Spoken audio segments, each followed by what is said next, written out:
हमारे साथ हैं वैदिक संस्कृति के अध्येता डॉक्टर अरुण कुमार जायसवाल जी। नमस्कार। नमस्कार।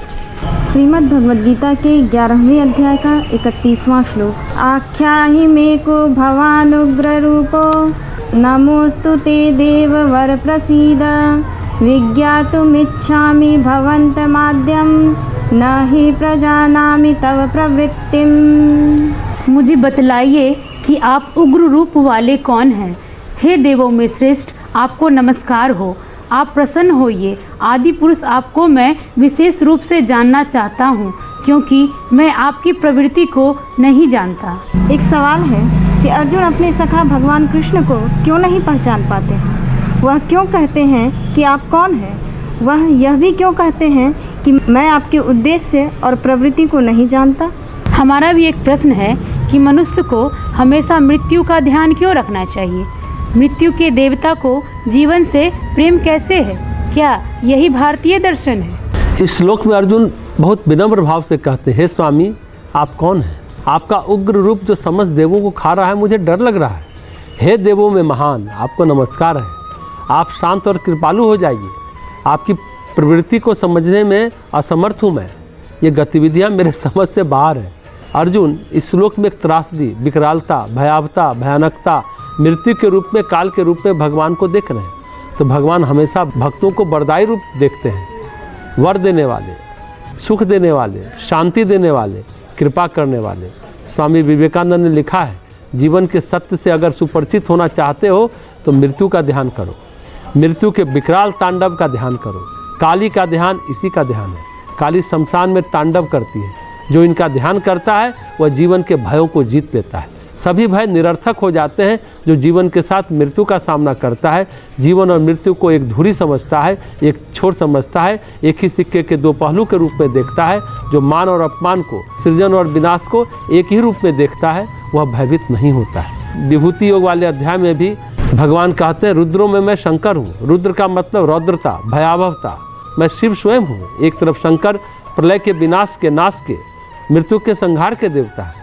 दूसरी तरफ शिव को जीवन से इतना प्रेम, जबरदस्त प्रेम है, वे सती के लिए दुखी होते हैं। सती शरीर छोड़ देती है तो उसके देह को लिपटाए हुए सैकड़ों वर्ष तक घूमते रहते हैं।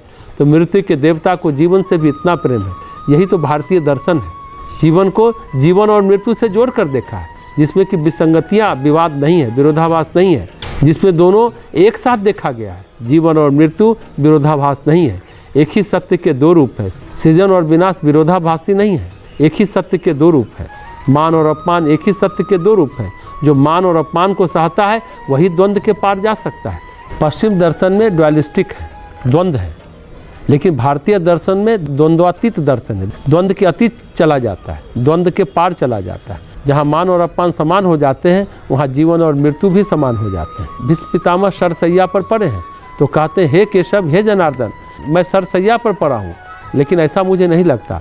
ऐसा लगता है कि मैं फूलों की सेज पर लेटा हुआ। मेरी सारी ग्रंथियाँ खुल गई हैं, मन में कोई ग्रंथि नहीं है। ऐसा लगता है, हे केशव, हे मधुसूदन, मेरे शरीर से रक्त भले निचुर गया हो, रक्त भले प्रवाहित नहीं हो रहा हो, मुझे लगता है कि मेरे संपूर्ण अस्तित्व में प्रकाश की धारा प्रवाहित हो रही है। मेरे नस नाड़ियों में प्रकाश दौड़ रहा है, ज्ञान विवेक जागृत हो गया है। भगवान, अब मैं आपको संपूर्ण रूप से समझने में समर्थ हूँ। ये कौन सोच सकता है जो द्वंद्व से पार है। ये दर्शन अर्जुन के समझ में नहीं आ रहा है। भगवान आप बताइए, आप कौन है। आपने दिव्य दृष्टि दी, मैंने आपके स्वरूप को देखा, देख तो लिया आँखों से, पर मैं आपको समझना चाहता हूँ। आत्मस्वरूप को महसूस करना चाहता हूँ, आत्मस्वरूप को अपनी आत्मा में घोलना चाहता हूँ। ये बताइए भगवान।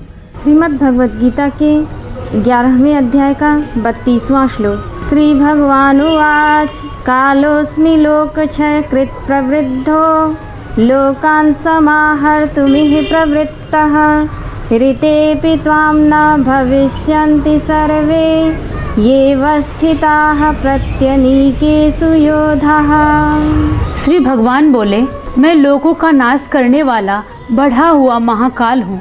इस समय इन लोगों को नष्ट करने के लिए प्रवृत्त हुआ हूँ। इसलिए जो प्रतिपक्षियों की सेना में स्थित योद्धा लोग हैं, वे सब तेरे बिना भी नहीं रहेंगे, अर्थात तेरे युद्ध ना करने पर भी इन सब का नाश हो जाएगा। एक प्रश्न है, महाकाल कौन है। वे इस संसार में क्यों अवतरित होते हैं? एक बात बताएं, कि अर्जुन के विह्वल होकर पूछने पर कि हे भगवान आप कौन हैं, तो भगवान क्या उत्तर देते हैं? अभी तक अर्जुन कहते रहे कि आप उग्र रूप वाले कौन हो, बताइए। अब भगवान कहते हैं मैं संसार का विनाश करता महाकाल हूँ, यहाँ जगत को निगलने के लिए व्यक्त हुआ हूँ। तुम्हारे बिना भी प्रतिद्वंदी सेनाओं में इन योद्धाओं में कोई जीवित नहीं रहेगा। मैं वह काल हूँ जो सब कुछ निगलने के लिए आता है। वह जो सब लोगों का नाश करता है वह काल मैं हूँ। काल क्या करता है? लोगों का नाश करता है। वह सक्रिय हो गया है। तुम्हारे बिना भी कोई नहीं बचेगा अर्जुन। ये प्रतिद्वंदी सेना मृत्यु का ग्रास करने के लिए निर्धारित है। यहाँ कोई बचने वाला नहीं है। श्रीमद् भगवद गीता के 11वें अध्याय का 33वां श्लोक। तस्मात् त्वमुत्तिष्ठ यशो लभस्व जित्वा शत्रुन् भुङ्क्ष्व राज्यं समृद्धं मय्येवेति निहताः पूर्वमेव निमित्तमात्रं भव सव्यसाचिन्। अतएव तू उठ, यश प्राप्त कर और शत्रुओं को जीत कर धन धान्य से संपन्न राज्य को भोग। ये सब सूरवीर पहले ही से मेरे द्वारा मारे हुए हैं। हे सव्यसाचिन, तू तो केवल निमित्त मात्र बन जा। एक बात बताएं कि जीवन एक त्रासदी है कैसे? मानव जाति के पतनोन्मुख होने का कारण क्या है? आराम तलवी जीवन क्या स्वयं में एक मृत्यु है? साथ ही यह भी बताएं कि इस पृथ्वी पर जीवन बिताना कैसे और कब आनंदमयी हो सकता है? हमारा भी एक प्रश्न है कि क्या महान कार्य कोई भी कर सकता है? एक छोटा बच्चा भी? क्या जो शत्रु अर्जुन के थे वही आज हमारे भी हैं? साथ ही यह भी बताएं कि महिलाओं की स्वतंत्रता का गंभीर अर्थ क्या है? यह श्लोक बड़ा ही महत्वपूर्ण श्लोक है। भगवान कृष्ण युद्ध के ठीक पहले रणक्षेत्र के मध्य में जब युद्ध प्रारंभ होने वाला है तब ऐसा कह रहे हैं। अर्जुन स्वयं को युद्ध से अलग कर लेना चाहता है। प्रथम अध्याय के अंतिम श्लोक में और द्वितीय अध्याय के द्वितीय और तृतीय श्लोक में प्रति उत्तर में अर्जुन ने ऐसा कहा। अर्जुन दुर्बल और शोकग्रस्त हो गया था। यहाँ श्री कृष्ण अर्जुन को फिर से शक्ति का संदेश दे रहे हैं। तुम अपने को उठाओ, दुर्बल असहाय होकर पड़े मत रहो, खड़े हो जाओ अर्जुन। जो प्रत्येक मनुष्य का अधिकार है कठिनाइयों और बाधाओं का सामना करते हुए यहाँ तक कि मृत्यु के समक्ष भी जीवन में कुछ महान प्राप्त करने का प्रयास करो। ये गीता का संदेश है। जब आप स्थान प्राप्त करते हैं तो आपको यश प्राप्त होता है। आपको मृत्यु से भी संघर्ष करना पड़ता है, लेकिन उससे अंतर क्या पड़ता है? हम जानते हैं कि वह है और हम संघर्ष करेंगे। हम संघर्ष करेंगे और नष्ट हो जाएंगे, पर ऐसा करके पुरुषार्थ का महान यश प्राप्त करेंगे। यह वह दर्शन है जो समाज के नायकों को जन्म देगा। कोई ये बच्चों का खट्टा मीठा दर्शन नहीं है जो विश्रांति, सुख, भोग और आलस की ओर ले जाने वाला होता है। इसे त्रासदी की महानता कहा जा सकता है। जीवन एक त्रासदी है। किसी त्रासदी के नायक को बहुत अधिक दबाव और कठिनाइयों का सामना करना पड़ता है, लेकिन वो स्त्री और पुरुष कोई महान कार्य करते हुए उस परिस्थिति का साहसपूर्वक सामना करते हैं और मृत्यु का भी सामना करते हैं। इसे नायक तुल्य दर्शन कहते हैं। यह जगत मृत्यु का जगत है। यह एक संक्रांति का समय है। प्रतिदिन मृत्यु इधर उधर ही जाती है। जीवन मरना ही तो है, तो क्यों नहीं कुछ महान कार्य करते हुए मरे? यही चुनौती है, यही चैलेंज है। बिस्तर पर क्यों मरे? एक क्षत्रिय से बिस्तर पर मरने की आशा नहीं की जा सकती। प्राचीन भारत में यह नियम था, रणक्षेत्र में मरो, दुर्बल की सेवा के संघर्ष में मरो। हमें यह नायक तुल्य दर्शन दिया गया है। आह्लाद उदल काव्य है। 4 वर्ष तक कुत्ता जीवे, 12 वर्ष जीवे सियार, 18 वर्ष तक क्षत्रिय जीवे, आगे जीवे तो धिक्कार। क्षत्रिय को 18 साल तक जीना चाहिए। क्षत्रिय को हमेशा पैदा होते ही रण क्षेत्र में कूद पड़ना चाहिए। क्षत्रिय के लिए है कि यही रण क्षेत्र में मरो, कर्म क्षेत्र में मरो, दुर्बल की सेवा के संघर्ष में मरो। हमें नायक तुल्य दर्शन दिया गया है। आज के समय में कुछ लोगों को छोड़कर अधिकांश लोग इस बात को भूल गए। हम एक सुखद और आराम तलब जीवन ढूंढने लगे। इससे हम गिर गए और लगभग मृत हो गए। एक सत्य तो है कि मृत्यु आएगी, लेकिन उससे पूर्व भी मृत्यु आ रही है। एक नाटक है जूलियस सीजर। इसमें शेक्सपियर ने कहा, कायर मृत्यु से पूर्व अनेक बार मरते हैं, जबकि वीर मृत्यु का स्वाद लेकर एक बार चखते हैं। इस प्रकार का वीरोचित दृष्टिकोण गीता का केंद्रीय संदेश है। जीवन के प्रत्येक क्षेत्र में एक नायक बनो। यहाँ आपको सेना का सिपाही बनना जरूरी नहीं है। एक औसत नागरिक भी नायक बन सकता है। महान कार्य कोई भी कर सकता है। उदाहरण के लिए एक बालक ने दूसरे बालक को डूबने से बचाया। भारत सरकार ने उस बालक को इस कारण इनाम दिया। यह बहुत ही अद्भुत और सुंदर बात है। वास्तव में उसने एक साहस का कार्य किया। अतः सैकड़ों हजारों ऐसे अवसर हैं जब हमारा जीवन उस नायकीय स्फुरण को व्यक्त कर सकता है। हमने बहुत पहले उस दर्शन को ठुकरा दिया, तभी हम बहुत छोटे हो गए। और बहुत संकीर्ण मन के हो गए हैं।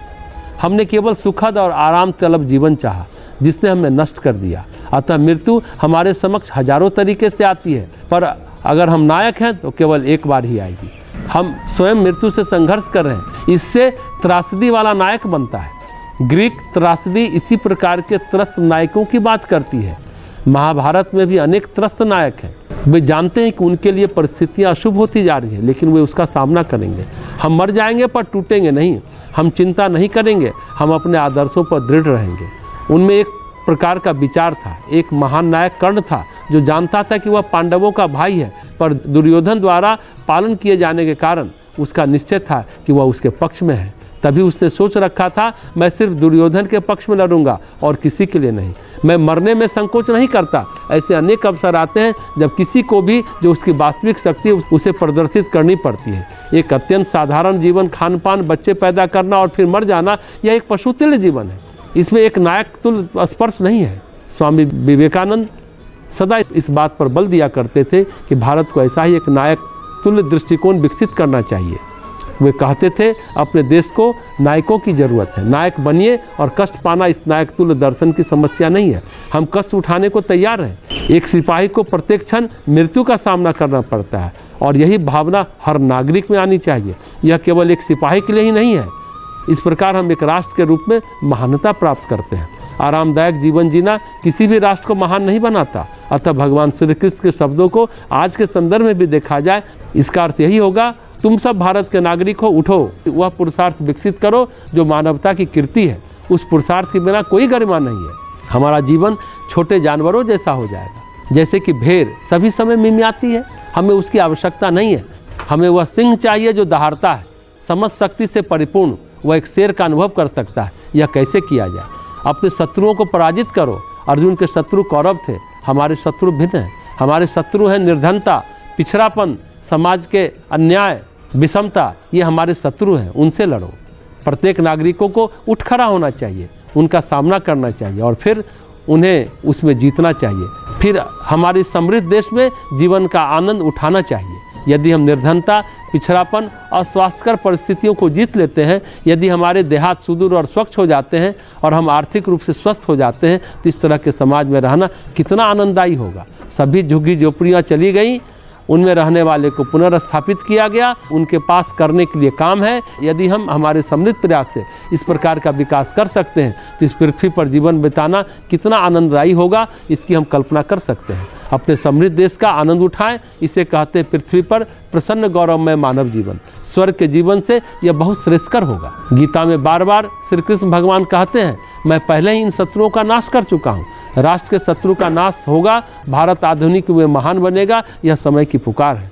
तुम केवल उस वास्तविक उपलब्धि के निमित्त बन जाओ। प्रारब्ध कहता है भारत महान होगा, इस निर्धनता और पिछड़ेपन को जीत लेगा। यह आधुनिक युग का होनहार है। प्रभु पहले ही बोल चुके हैं, हम अपनी स्वयं की महानता और कीर्ति के लिए इस उपलब्धि के लिए निमित्त बन जाए हे अर्जुन। लेकिन ये बात हम सब प्रत्येक पर लागू होती है। इस महान उद्देश्य के लिए निमित्त बन जाए। भारत का पुनर्निर्माण, इसकी अर्थव्यवस्था, इसका समाज, इसकी राजनीति, इन सब का निर्माण विकसित करें। एक प्रगतिशील समाज व्यवस्था और प्रजातांत्रिक राज्य तथा अंतर्राष्ट्रीय शांति के लिए लगन से कार्य करें। फिर हमारा जीवन कितना आनंदपूर्ण होगा। हमारे मानवीय संबंध कैसे सुखद होंगे। कोई अपराध नहीं, भ्रष्टाचार नहीं, प्रत्येक व्यक्ति स्वस्थ। हम सभी समय घर के द्वार खुले रख सकेंगे। कोई भी किसी वस्तु की चोरी के उद्देश्य से नहीं घूमेगा। ये शब्द लोकीय विचार नहीं है, किसी समय हमारे राष्ट्र ने ये उपलब्ध किया था। यह युग का आदेश है। हम इस परिस्थिति को लाने में निमित्त बन जाएं। भारत का प्रारब्ध प्रत्येक नागरिक को यही पुकारता है। यह अंतर्राष्ट्रीय जीवन पर भी लागू होता है। यह आधुनिक युग का हम सबको देन रहा है। हम पड़ोसी मन के सभी अवरोध को तोड़ देंगे। हम एक विश्व की रचना करेंगे जहां समस्त मानवता एक दूसरे के साथ एकत्व का अनुभव करेगी। हमारे पास एक सुखद और आनंदपूर्ण विश्व होगा। इस कथन का भी यही अर्थ है। श्री कृष्ण ने आज के स्त्री पुरुष के लिए 5000 वर्ष पूर्व कहा था, ऐसा मत सोचिए कि मेरा भाग्य ऐसा है, इसे असंगठित देश और संसार में रहना है, कभी नहीं। उत्तिष्ठ, खड़े हो जाओ। सभी समय रोते हुए लेटे मत रहो, खड़े हो जाओ। हमारे सत्याग्रहियों को क्यों विदेशी शक्तियों की गोली का सामना करना पड़ा, घायल होना पड़ा, मरना पड़ा, यही कीर्ति है। आज हम उनका बहुत सम्मान करते हैं। आज वह भावना कहाँ चले गई? हमारे प्रमुख शत्रु बाहर नहीं है, हमारे अंदर है। हमारे अंदर बहुत शत्रु हैं। कितना अन्याय, ऊपर से नीचे तक भ्रष्टाचार, कितनी बेईमानी, इसी प्रकार की और बातें हमारे अंदर है। हमें उन सबको बेनकाब करना है, उन्हें ठीक करना होगा, उनका सामना करने और जीतने के लिए स्वस्थ जनमत बनाना होगा। जैसे स्वस्थ प्रजातंत्र हो सकता है यदि कोई स्त्री रात के समय सड़कों पर स्वतंत्रतापूर्वक, निडरतापूर्वक नहीं घूम सकती और बिना छेड़छाड़ हुए, बिना उसकी इज्जत पर आँच आए कार्यालय में स्वतंत्रतापूर्वक कार्य कर नहीं सकती, फिर स्वतंत्रता कहाँ है? स्वतंत्रता केवल कुछ शक्तिशालियों के लिए है। वह एक गिरा हुआ भारत होगा। यदि लोग इस प्रकार की बातों का विरोध नहीं करते, आने वाले समय में परिस्थितियाँ और बुरी हो जाएंगी। यहाँ महाभारत का एक श्लोक एक स्वस्थ समाज के पहलू का चित्रण करते हुए उद्धृत करता है। शांति पर्व का यह महत्वपूर्ण श्लोक है। जहाँ एक स्वस्थ राजनीतिक राज्य होगा, उस राज्य में स्त्रियाँ शरीर पर अनेक आभूषण धारण करके नगरों की गलियों और बाजारों में, राज्यों के शहरों में, देहातों में बिना किसी पुरुष को साथ लिए और जा सकती है। महाभारत के ज़माने में कितनी बड़ी बात कही गई थी। यह स्वस्थ राष्ट्र या राज्य की निशानी है जहाँ महिलाएं सर्वालंकार संपूर्ण रूप से आभूषण धारण करके नगरों की गलियों में, बाजारों में, शहरों में, देहातों में रात और दिन में घूम सके और मस्त रह सके। हाँ, इसे एक स्वस्थ समाज कहते हैं। स्त्रियों को उनके अधिकारों की मान्यता देते हुए एक व्यक्ति के रूप में माना जाना चाहिए। उसकी इच्छा के विरुद्ध उसके साथ कुछ भी नहीं होना चाहिए। यदि समाज में हमारे पास इस प्रकार के दृष्टिकोण वाले कुछ लोग संख्या में हैं तो वह स्वस्थ समाज है, पर आज ऐसा नहीं है। हम उस स्थिति से बहुत दूर हैं। आज भारत में बहुत से लोग निष्क्रिय, उदासीन हैं, बिना किसी प्रकार के मूल्य चेतना के और सामंतिक दृष्टिकोण के कि जब मुझे कठिनाई होगी तो मैं देख लूँगा। जब तक दूसरों को आप कष्ट देते हैं मुझे कोई अंतर नहीं पड़ता। हम 1000 वर्षों से इस प्रकार से सोच रहे हैं। जब एक विदेशी ने हमारे राज्य पर आक्रमण किया तो हमने सोचा उसे मेरे राज्य तक आने दो, तब मैं इस पर ध्यान दूंगा।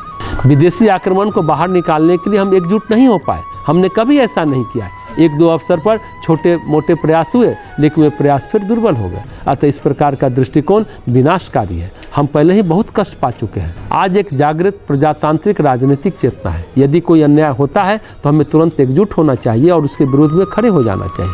इस प्रकार अन्याय कम से कमतर होता चला जाता है। बिना विरोध व्यक्त किए कोई अन्याय नष्ट नहीं होता। ऐसा मत सोचिए केवल सरकार ही अन्याय समाप्त कर देगी। सरकार जैसी कि अभी है, दोषियों और अपराधियों को संरक्षण देने में ज़्यादा रुचि रखती है। हमारे प्रजातंत्र को अभी कुछ और जीवंत होना है, अधिक सावधान, अधिक सक्रिय, तब हमारे पास स्वस्थ सरकार होगी। अनेक देशों में यह समस्या नहीं है। एक बार यदि लोग सजग हो जाए तो बहुत कम सरकारें उनके दबाव को सहन कर पाएंगी। पश्चिमी प्रजातंत्र में लोग शिक्षित हैं। कोई भी इतना अन्याय, इतना बुरा नहीं कर सकता जितना हम भारत में देखते हैं। इसलिए इस प्रकार के सामंतवादी दल से वे कहीं अधिक मुक्त हैं, जो एक व्यवस्था डाल सकती है। हमारे सभी लोगों के लिए समान शिक्षा की व्यवस्था करनी होगी, कम से कम कक्षा 8 तक। तब वे अपना आंतरिक बल समझ सकेंगे, उनकी अपनी शक्ति, तब वे स्वयं का राजनीतिक व्यक्तित्व का अंतर समझ पाएंगे। तब सरकारें जो अच्छा या बुरा कर नहीं सकती, पर अभी वे जो चाहे कर सकती हैं, क्योंकि कोई शक्तिशाली, व्यापक, स्वतंत्र जनमत नहीं है। इसलिए भगवान का यह संदेश सभी लोगों के लिए है। आज के लोगों के लिए बेशक आज परिस्थितियां भिन्न हैं। अर्जुन के समक्ष एक ही युद्ध था, लेकिन आज भ्रष्टाचार, अन्याय, शोषण के विरुद्ध दिन प्रतिदिन का युद्ध है। लेकिन संदेश वही है, उठो, अपने शत्रुओं को जीतो, समृद्ध भारत में जीवन का आनंद उठाओ। भगवान के संदेश सदा बल प्रदान करने वाले और शुद्ध करने वाले होते हैं। समस्त वेदांत का दर्शन, समस्त वेदांत का सिद्धांत अभय और शक्ति है। अन्य किसी दर्शन में केंद्रीय विचार के रूप में अभय और शक्ति का यह आश्चर्यजनक विचार नहीं मिलता है। यह वेदांत अभय और निडरता का संदेश देता है। गीता के इसके बाद के अध्याय में श्री कृष्ण जब दैवी संपदा का, मनुष्य के दिव्य गुणों का विवरण देते हैं, तब उस संपत्ति की पहली संपदा अभय को बताते हैं। अभयम बोलते हैं, अर्थात अभय मनुष्य की पहली संपत्ति है जो दैवी संपत्ति है।